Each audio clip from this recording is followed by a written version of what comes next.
to the best small business podcast where you get powerful insights, breakthrough ideas, and simple solutions to make your business unbelievably successful.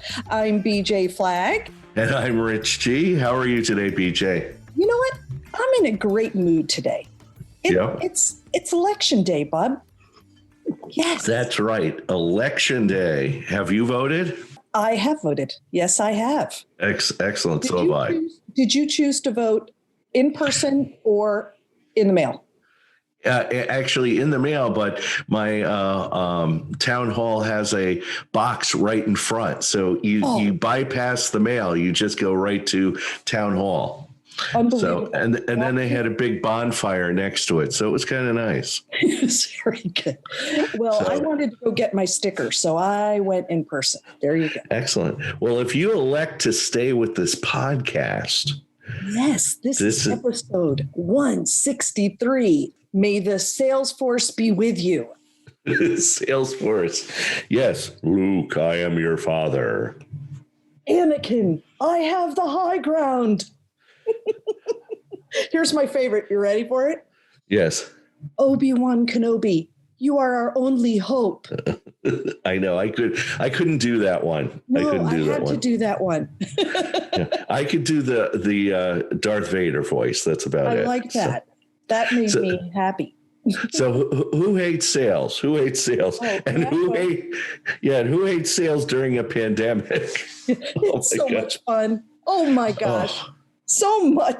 So challenging, kind of challenging.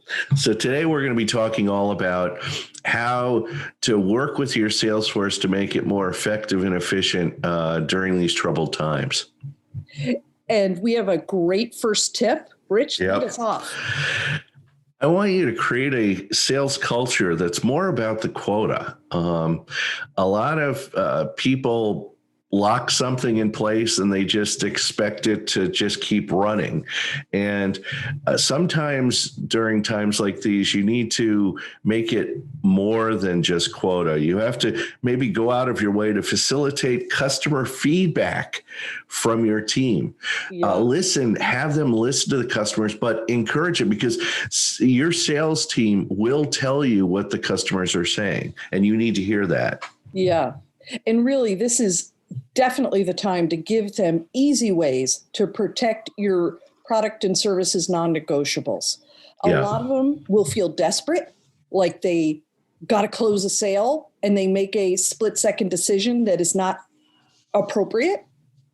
Now you've got to give them easy ways to protect it. Absolutely. Take times to really help them understand pricing, packaging, deliverables, that sort of thing.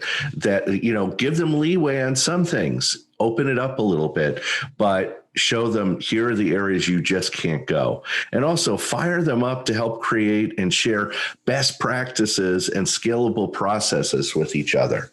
Yeah. This is the time to use all this great technology that we've all kind of introduced, and don't, let the youngers tell the olders, let the olders tell the youngers, get them all communicating. Yeah.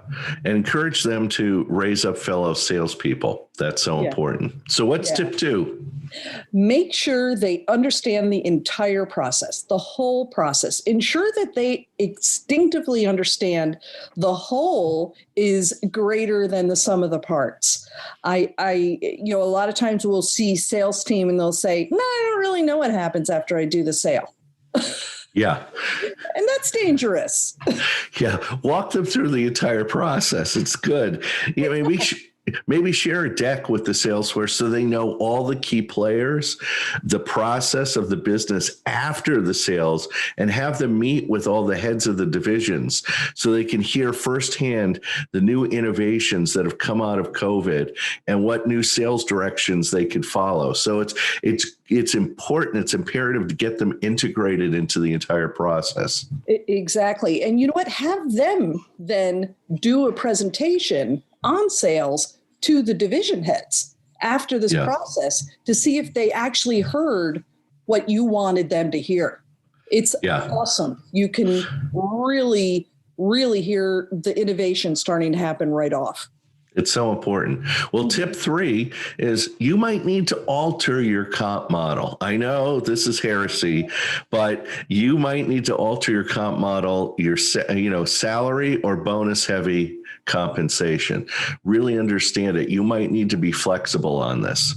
So the more that you can leverage compensation for results, the better off you and your sales team will be in the long term.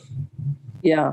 And I think, you know what, you need to ensure that your compensation plan is tied to your Salesforce ability to achieve certain objectives and targets. When business is great and everything's going well, it gets a little slidey. There's little gray areas. They're still looking for all their money, but when they're making a lot of money, they're not, necessarily keeping their eye on those balls.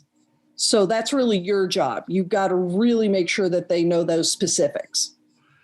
And also, everyone will be incentivized to perform those kinds of revenue driving activities that yield the best results. See, that's getting everybody to march in the same direction and do it in the right way. So they're incentivized, you're incentivized, everybody's happy, and you're moving forward.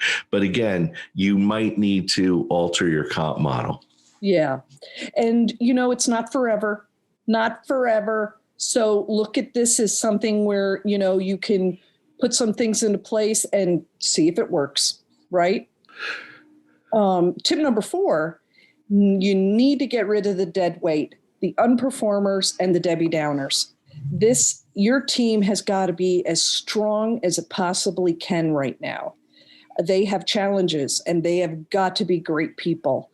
This is not the time to nurse your sales force. You have to take care of the entire company, and you know who we're talking about. You already know who those salespeople are that are just cruising along. Yeah, and make your team know you mean business and it's not personal. There's no emotion in this. It's all facts and logic. You're keeping the whole company going, not just the sales force. They might feel that you're picking on them.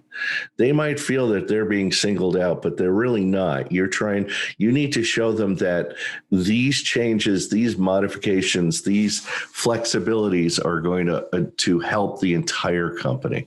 Yeah. And you know what? This is the perfect time to look for salespeople. Competitors, people in your industry may be on the market and know your business from the outside looking in. How great a perspective is that? Right? That is. It's like, this is the time to buy. This is the time to buy more people. Exactly. If you can. We have a great resource today. This one is written by Steve Johnson and Matthew Hawk.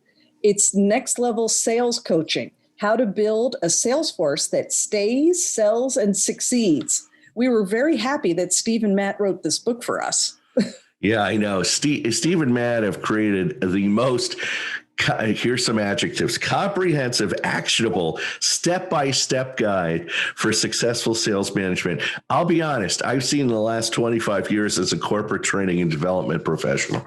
It's just incredible. I'm blown away by it. Right. And I think that, to your point, when you see a book like this, reading this type of book is like being coached by How to Block by, Vince Lombardi, like the best of the best. And I think if you start to understand the basics, then you can build, on to an incredible team. So I think this book really does it. I love it. Exactly. And each Matt and Steve develop reflection questions in each chapter to help you identify areas of opportunity in your team, as well as ways to approach your people. Yeah. And I really feel that, if you are leading people, this book is going to make you that much more effective. Absolutely. And that's it for today. Hit the subscribe button down below to ensure you never miss an episode. And if you'd like this podcast, feel free to share it with your friends. We're on Instagram, Facebook, and LinkedIn. And click the thumbs up button. The more you click, the more you hear our weekly podcast. And additionally, please, if you have a second, leave a quick testimonial for us on Apple Podcasts, because that's one of the most important ones. The more testimonials we get, the more stars we get, the more people hear our podcast. And we've been doing this over 3 years now, and it keeps growing and growing. So the faster we can grow it, the more people hear it. Yeah, and we do appreciate everybody who's already done that. We want to thank all our core business partners who have helped us get to 163 episodes. And of course, our producer and editor, Richard Scalzo, the man who makes it happen. Speak to you soon and have an unbelievable week. Catch you later.